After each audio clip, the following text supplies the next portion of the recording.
Betrayal, lies, and abandonment. How I survived and rebuilt my life after being wrongfully accused. I never thought my life could fall apart like this. My name is Lucas, I'm 28 years old, and today I'm writing to share something that still hurts, but that also taught me the strength we don't even know we have. I grew up believing I had a family that loved me, that I had a safe home, and people who cared about me. I always dedicated myself to my studies, to sports, to everything I did because I wanted to be someone my family would be proud of. But none of that mattered the day everything changed. Mariana, my adoptive sister, the girl I protected, the girl I cared for, accused me of something unimaginable. I didn't know how to react. My heart felt like it would burst with fear and shame. My parents believed her without even hearing my side of the story. Suddenly, I was homeless, financially unsupportive, and the people I loved seemed to have disappeared from my life. The world I knew simply evaporated. I remember wandering aimlessly through the streets of São Paulo, carrying a backpack with the little I'd managed to salvage, feeling people's gazes, imagining everyone judging me without knowing the truth. It was as if each step took me deeper into my own being. My mind spun in circles, trying to understand how my sister, the same one I'd shielded from all my troubles at school, could betray me so deeply. I felt anger, despair, and above all, a shame I can't describe. But heart raced, my breath became shallow, and all I could think about was that my life was over. College, which had been my bridge to a promising future, seemed distant, almost inaccessible. I no longer had close friends except for Ryan, who tried to give me some hope, but I felt alone against everything and everyone. Every step I took, every night I spent not knowing where to turn, reinforced the feeling that I'd been erased from the world. The physical and emotional pain began to merge. I was tired of fighting something I couldn't even prove. My nights were long and silent, filled with crushing thoughts. How will you survive now? Who will help you? Is it worth carrying on? I was on the brink of nothingness, and the idea of disappearing seemed at times the only way out. I felt rejected, betrayed, and lost. I never imagined I could reach a point where any hope seemed impossible, where even breathing felt like an effort. Every childhood memory, every hug I gave Mariana now felt like a lie told to myself. I tried to rationalize, to understand, but the confusion and pain were greater than any explanation my mind could muster. I felt crushed, unable to find a way, and the outside world seemed indifferent to my suffering. It was in this state, on the brink of the abyss, that I met Frank. It wasn't by chance. One day, unexpectedly, he appeared, offering temporary shelter, but most importantly, offering me a chance to see that I could still fight. Frank was a retired war, a veteran, firm, direct, and with a clarity I'd never encountered in anyone. He didn't sugarcoat the truth. He didn't offer me empty words of comfort. He showed me that there was still a way, even if I had to get my hands dirty, go hungry, face pain and discipline to rebuild everything. For the first time, someone looked at me without judgment, without haste, and made me realize that I could still be in charge of my life. It was the first ray of light after years in darkness. In the early days, with Frank, every task felt like a test. He made me clean, organize, and learn small responsibilities that I thought were basic, but had been lost when my life fell apart. I felt ashamed of myself, but also a flame I didn't know still existed began to ignite. He taught me that strength doesn't come from the body, but from the mind, from discipline, and from the ability to keep going, even when everything inside you wants to give up.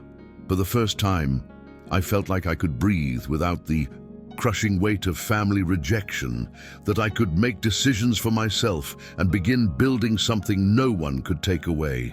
I wasn't cured, but I was beginning to feel a resilience I'd never known. The road would be long and painful, but now I knew there was a way. In the days that followed, I began to understand the weight of responsibility on my own shoulders. Frank wouldn't let me dwell on the pain. He said regret wouldn't change anything, and he was right. Each morning I woke with a mixture of fear and determination. Fear of failing again, of not being able to support myself, but determination to prove, first to myself, that I could rebuild my life. That feeling of abandonment still hurt, but little by little I realized that no one had power over my future but myself. The world owed me nothing, and I needed to accept that if I wanted to survive and thrive. Learning to cook, tidying the house, organizing my finances, and seeking job opportunities became an exhausting but necessary routine. Each small victory was fuel to keep me going. I began working small jobs, many of them demanding and tiring, but they gave me a sense of autonomy I hadn't felt in years. It was strange, because every time I received some money, I felt a mixture of relief and sadness. Relief because I could support myself, sadness because it was proof that I no longer had family who believed in me. Ryan tried to support me, but even he seemed limited by the magnitude of what I had lost. Still, it was comforting to have someone reminding me that I wasn't completely alone. Each effort felt like a small step, but over weeks and months, those steps began to add up, and I realized that despite the pain, there was still hope. During this period, I faced nights of absolute despair. The urge to give up was real, intense, and persistent. Sometimes I sat in the dark, wondering if it was really worth continuing, if my life would ever have meaning again. But then I remembered Frank telling me that no one could give me my life back. I had to fight for it. I also remembered the dream I had before everything fell apart, to finish college, build a career, live with dignity. These thoughts, however fragile, began to become anchors. I realized I couldn't control Mariana's betrayal, nor how my parents reacted, but I could control my choices, my discipline, and my will to not let myself break. Little by little, I began to return to my studies, first with basic courses, then with plans to return to college. Each notebook, each book I opened was like recovering a piece of myself that I had lost. I felt proud of my daily achievements, even if no one else knew about them. The perfect life I had imagined no longer existed, but something much more powerful existed. The feeling of being in control of my own destiny. Frank helped me organize my schedule, reminding me that the road would be long, but that every effort would pay off. I needed to learn to trust myself before trusting anyone else. Deep down, I began to realize that pain had taught me something I'd never learned in my life. No one can destroy you if you don't let them. Mariana's betrayal, my parents' abandonment, all the injustice I'd suffered still hurt, but it no longer paralyzed me. Every time I felt fear or anger, I tried to transform it into energy to act, not to wallow. And that's when something changed. I began to feel that my life, even slowly rebuilt, could be better than I had before. I was still vulnerable, still feeling sadness and loneliness, but I also felt clarity and strength I'd lacked when all seemed lost. I was ready to keep going, to fight, and finally, to start living again. Once I was financially and emotionally stable, I began to notice small changes within myself that had previously seemed impossible. I felt a sense of autonomy I had never truly experienced. That constant fear of having nowhere to go, of not being accepted or protected by anyone, began to transform into courage. Each challenge, each difficulty I faced taught me something new about resilience. I still felt anger toward Mariana, pain from the loss of my parents' support, shame for what I had been through, but these emotions no longer paralyzed me. Now they were fuel. I began to concretely plan my return to school, saving every penny, taking online courses, and researching career opportunities. Each step was slow but steady, and I finally felt like I was taking control of my life. It was during this period that I met Sophia. She entered my life unexpectedly but inevitably. Sophia didn't bring magical solutions, she didn't erase my pain, but she showed me that it was still possible to trust and open up to someone. She was independent, intelligent, and made me feel deserving of love and happiness again. We started with simple conversations, then outings that seemed trivial, but for me were milestones in reconnecting with the world. I was learning that rebuilding my life wasn't just about surviving, but also about allowing myself to feel, smile, and believe that I could still be happy. With Sophia, I learned to feel emotional security, something that had been completely stolen from me by years of injustice. Meanwhile, my career began to take shape. With the knowledge I had acquired, the discipline Frank taught me, and an almost obsessive persistence, I secured opportunities in the specialized security field. Each achievement was a silent victory against everything that had taken away from me. I still felt the weight of the past, but now I knew that nothing could stop my progress if I maintained discipline and focus. People who looked at me now saw someone accomplished, but no one could imagine how much I had worked to get there. I felt a mixture of pride and sadness, but above all, a quiet relief at finally being able to build my own life. Gradually, I returned to a normal routine, with studies, work, and leisure time. It was strange to feel pleasure in simple things. After so much suffering, I began to allow myself to feel joy without guilt, something that seemed impossible in the first years after the unjust accusation. The pain still existed, but it was no longer the center of my life. I learned to separate what I couldn't control, Mariana's lie, my parents' judgment, from what I could change, my choices, my discipline, and my relationships. Each step in this direction made me stronger, clearer about who I was and who I wanted to become. Then one day, the truth came out. Mariana finally confessed that she had lied about me. It was a shock, a relief, and an immense rage all at once. I felt everything at once. The injustice of years of suffering, the pain of realizing my parents had believed me without listening, and the strength of realizing I had survived, rebuilt, and overcome despite it all. I confronted my family, but this time from a place of power and clarity, not despair. I chose to forgive Mariana, but made it clear that my rebuilt life would not be used to benefit anyone who had destroyed me. It was a moment of quiet victory, personal but profound. After everything came to light, I realized that the hardest part wasn't just rebuilding my life, but learning to deal with the scars no one could see. The years of abandonment, rejection, and fear left deep scars. Some mornings I still woke up with that knot in my stomach, remembering the day I was kicked out of my home and everything seemed lost. But instead of sinking, I began to see these memories as proof that I survived. Every time I thought about what I'd been through, I also felt the strength I'd gained. The simple fact that I was standing, with a career, a home, Sophia by my side, and a future ahead of me, was more than anyone could have imagined after what I'd experienced. My relationship with my parents was never the same. It wasn't anger or a desire for revenge that I felt, but rather clarity of boundaries. I learned that forgiving doesn't mean giving up on myself or letting anyone hurt me again. With them, it was simply accepting that everyone makes choices and that I could no longer allow their decisions to affect my life. It was a hard but necessary learning experience.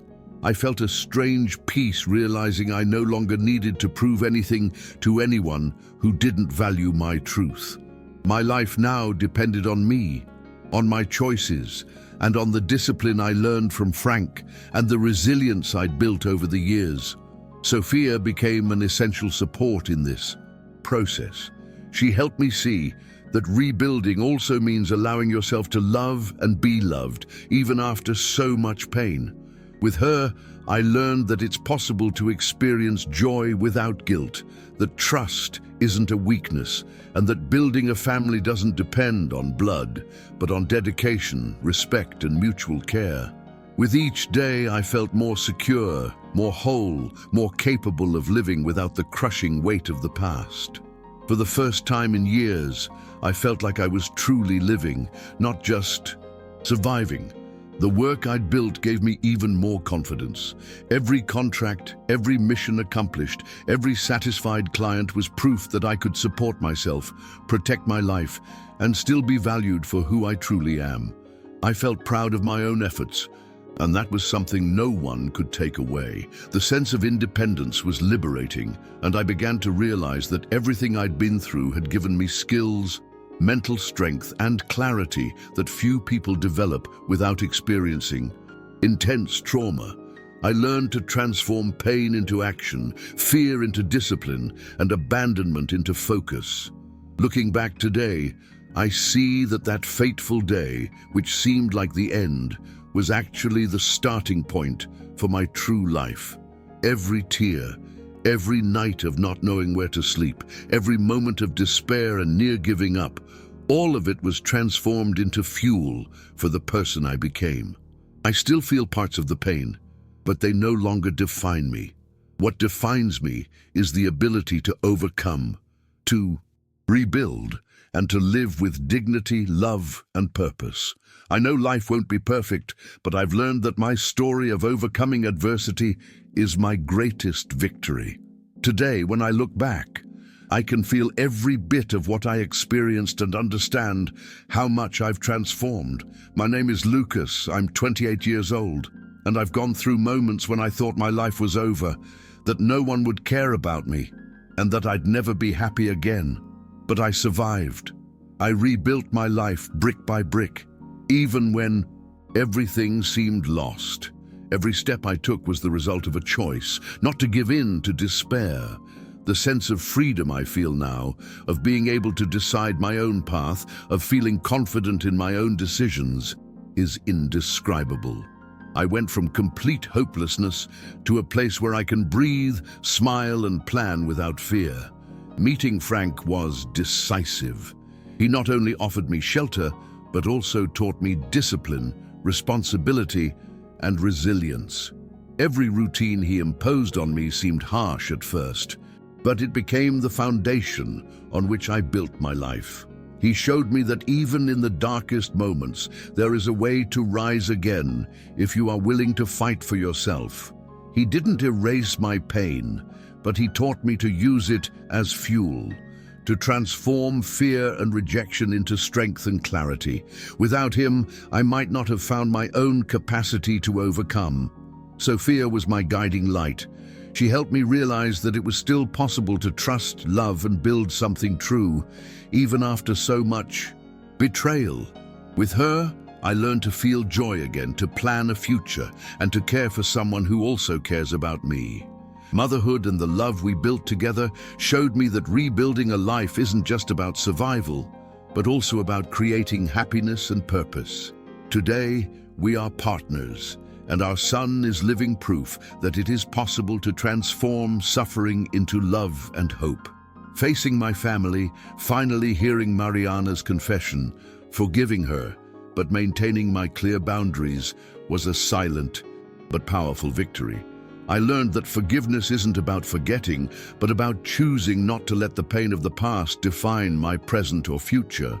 My rebuilt life became a gift, not to those who destroyed me, but to myself.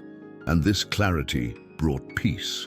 I understood that power lies not in proving who you are to others, but in acting according to your own values and living fully, regardless of the approval of those who failed you.